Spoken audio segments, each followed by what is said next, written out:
Hello, welcome back to Buckle Up. My name's Jasper and this is one of the cheapest new electric cars you can buy in the UK today. And in a way, I'd argue it's actually the cheapest proper electric car you can get your hands on. So that begs the question, is it any good?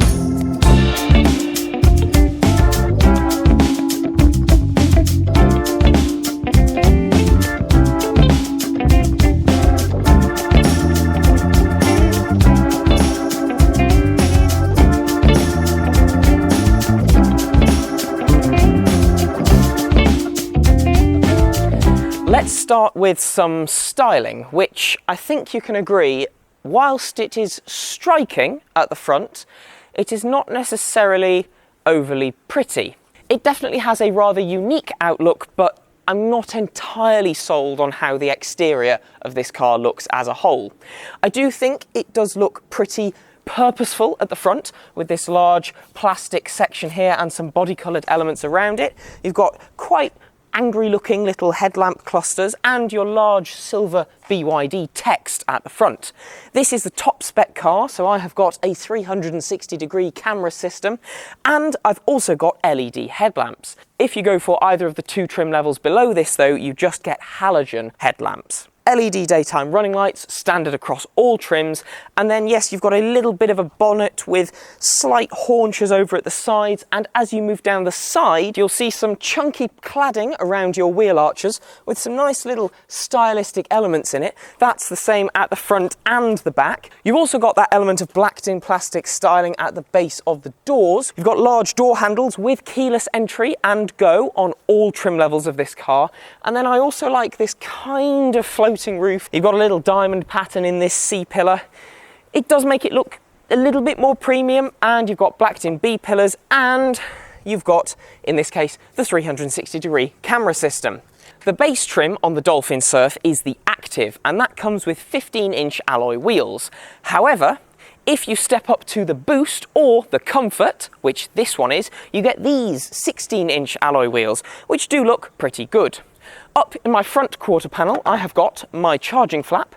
This is obviously Type 2 and CCS fast charging. Both the Boost and the Comfort have a larger 43 kilowatt hour battery pack and will fast charge at up to 85 kilowatts DC. So that means a 30 to 80% charge in about 30 minutes. Not the fastest on the market, but certainly about where it needs to be for this size class of car. The back end of the Dolphin Surf is a little bit of a mixed bag for me because it has some elements that I really like, such as this sporty little spoiler over the rear tail glass and this blacked-in tail glass and lovely light bar that goes across the entire back end with some of your ocean-style droplet LED lighting at the sides.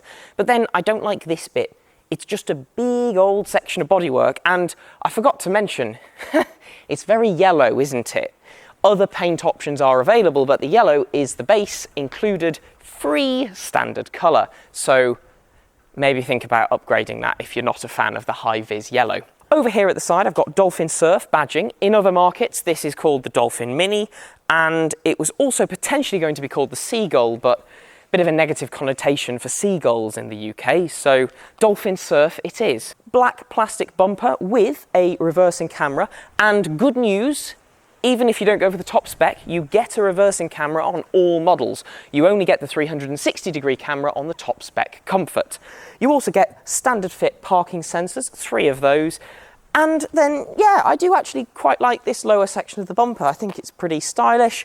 And I really, really do like the lights at the back end at night. Weirdly though, no rear wiper.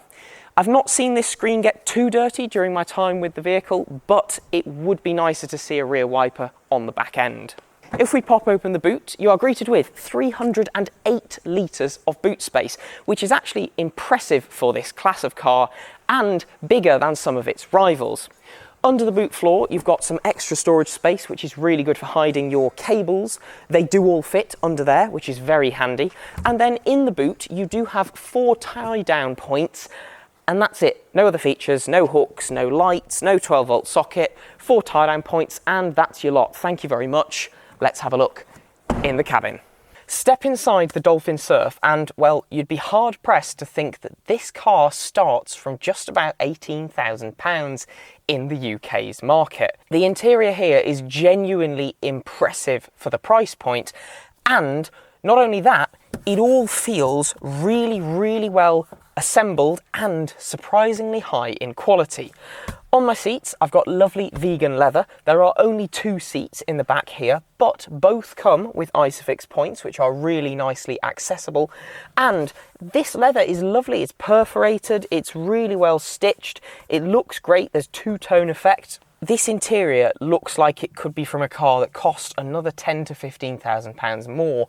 I'm pleased to report it's relatively practical as well. So this seat is in my driver's position and I've got loads of knee room. I've also got a pocket in the back of this seat and I've got a reasonable amount of headroom. Somebody who is 182 centimetres tall may just begin brushing their head against this ceiling here, but 173 centimetres tall like me, not a problem to sit in the back seats here. You've got door pockets as well, which hold a reusable bottle of water, no problem.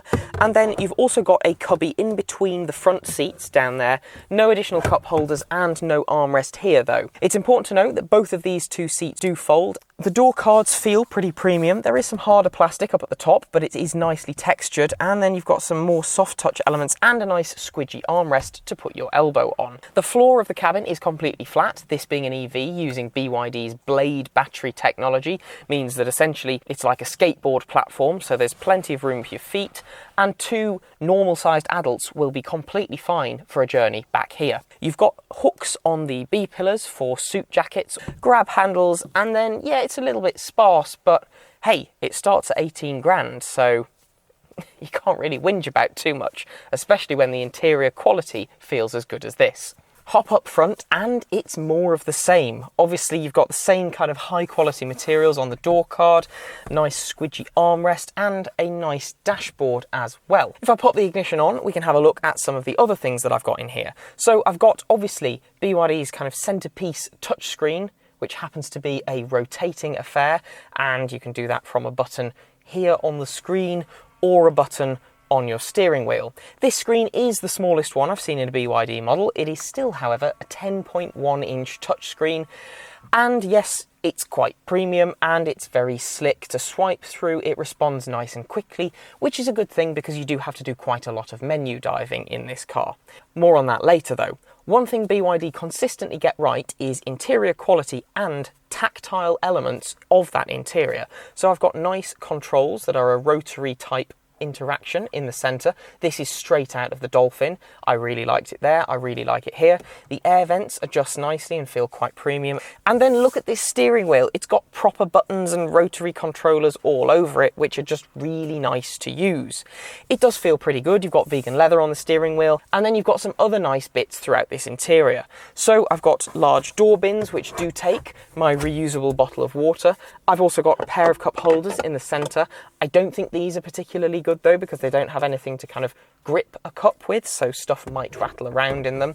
Top spec trims like this one get a wireless phone charging pad up front and center here, and then you've also got a nice split level center console with storage down at the base and a USB type C and USB type A ports down there, as well as a 12-volt socket for charging many devices. The glove box is a decent size. It's damped and yeah, it's more than acceptable in this kind of car. And then you've got some pretty high quality feeling materials on the dashboard and all of these buttons and switches.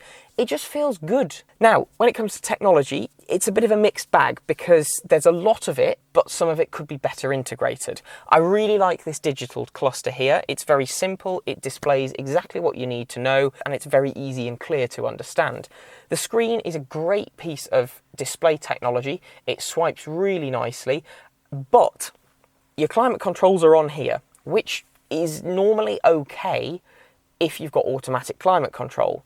However, you don't in this. It's manual climate control in an electronic touchscreen. So when you open that page, you can see that you can set essentially how much red and how much blue you would like and your fan speed. There's no auto functionality, and that for me is quite irritating.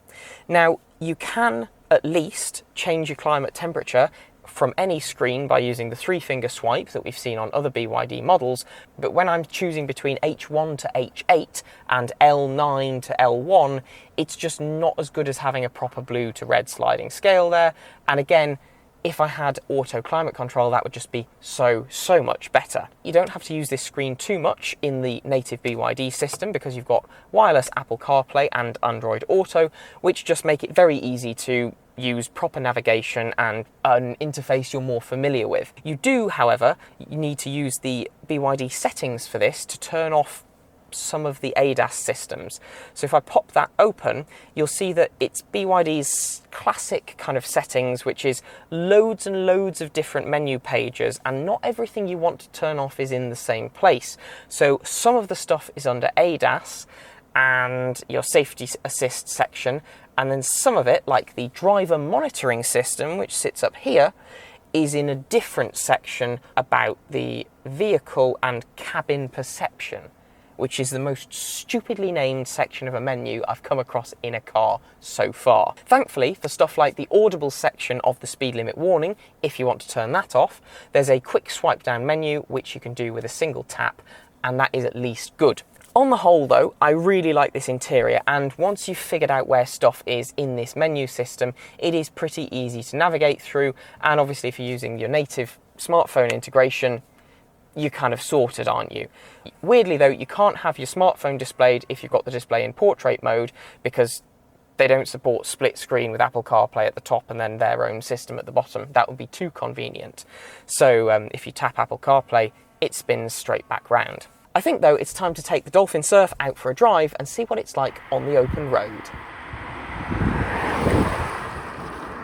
As is the running theme with the Dolphin Surf, whilst the car itself may be relatively cheap, the ownership and driving experience is not. So this car drives, and I can't stress this enough, like a proper car. So whilst cheaper rivals such as the Leapmotor T03 and Dacia Spring definitely come in at the more affordable end of the spectrum, they are realistically like heavy quadricycles. This is a proper car, and it really feels like one when you drive it. Let's talk about the range of trims. You've got Active, Boost and Comfort. Active is your base spec. It comes with the smaller powered motor, which is 88 PS, and the smallest battery size, which is about 30 kilowatt hours. If you step up to the Boost, you get the same motor, so still 88 PS, but you get the larger battery pack that this has, 43 kilowatt hours. That'll give you a WLTP range of 200 miles.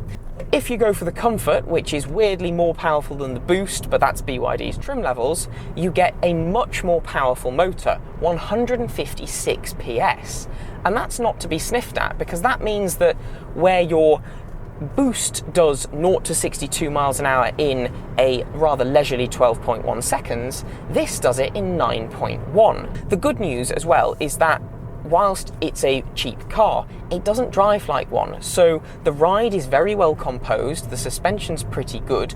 The only type of surface that leads to an unsettled ride is a relatively broken one, where it does become a little bit kind of jiggly, but generally it's very smooth over bumps and imperfections in the road. Because it's an EV and obviously all of your torque is available from nothing, this actually feels pretty nippy. Certainly around urban speeds, this is genuinely quite quick. Once you get above kind of 60 miles an hour, obviously your rate at which you increase in speed does decrease, but for anything like up to kind of proper dual carriageway speeds, this is more than adequate.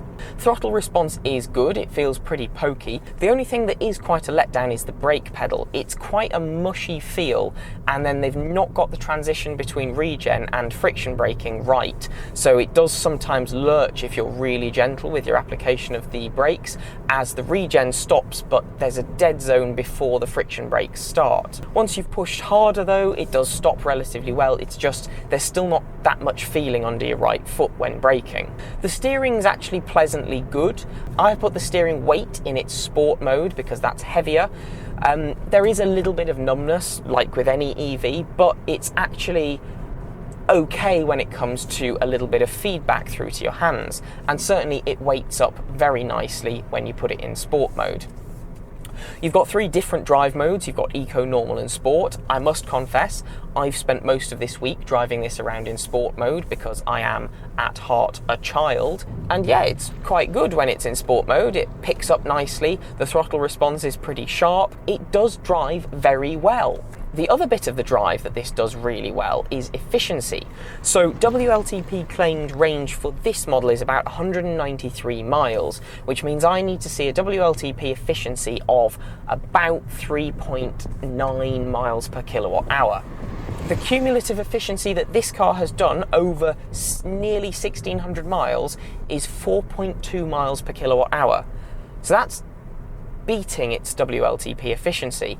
And I must say, I've had a few journeys in this where I've done like 5.2 miles per kilowatt hour. Obviously, when I've really put my foot down, I've managed to drop that to like 3. But by default, if you're driving just normally, this car will be very efficient. And I've been pleasantly surprised with just how far this will go on one charge.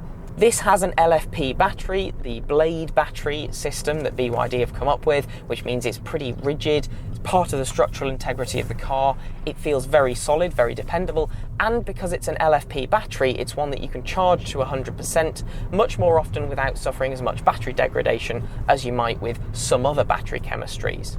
The only major letdown that the Dolphin Surf has when it comes to driving is some of the ADAS systems. The driver monitoring is a little bit too quick to tell you to look at the road if you've glanced down at the dials or at the touch screen, and the adaptive cruise control itself is okay. However, the intelligent cruise control that does lane keeping assist for you is incredibly hit and miss. When it works, and I can't figure out why it works on some roads, it's okay at keeping you vaguely centered in your lane, but basically about 90% of the time, it's really twitchy, it lurches left and right, so I wouldn't use it. The adaptive cruise control's fine, that'll speed up and slow down following a car in front of you, but lane keeping assist, no, don't use it. BYD get a lot right when it comes to this kind of car. They price it at a very affordable price point, so the Active starts at about £18,000 and this top spec one is still just under 24,000. And what that means is that this kind of bridges the gap between larger classes of car, but offers just about as much space inside whilst being quite a bit cheaper than those models, but more expensive than much smaller and cheaper rivals like the Leapmotor T03. This has kind of got stiff competition from the Hyundai Inster and the Renault 5, and whilst I don't think it looks anywhere near as good as either of those, I think you get more for your money with this, especially when you think about the power outputs, because this is genuinely quite nippy and has got a good amount of power behind it if you go for the comfort trim, which is probably the one I do because you get the power and you get the bigger battery pack, so you've still got a pretty good range.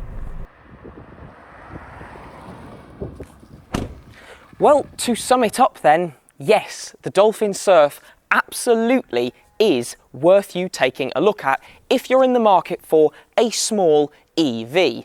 It's efficient, it's loaded with tech, it's surprisingly spacious on the inside, and it sits at a really affordable price point in the UK market. Therefore, it's a recommendation from me. That is everything in today's video, so firstly, thank you very much for watching. If you have enjoyed the video, please do let me know by liking, commenting and subscribing to the YouTube channel if you've not done so already. Whilst you're down there, please do check all of the social media links in the video description and ding the notification bell so you don't miss one of our uploads. That's everything, thank you very much for watching, goodbye.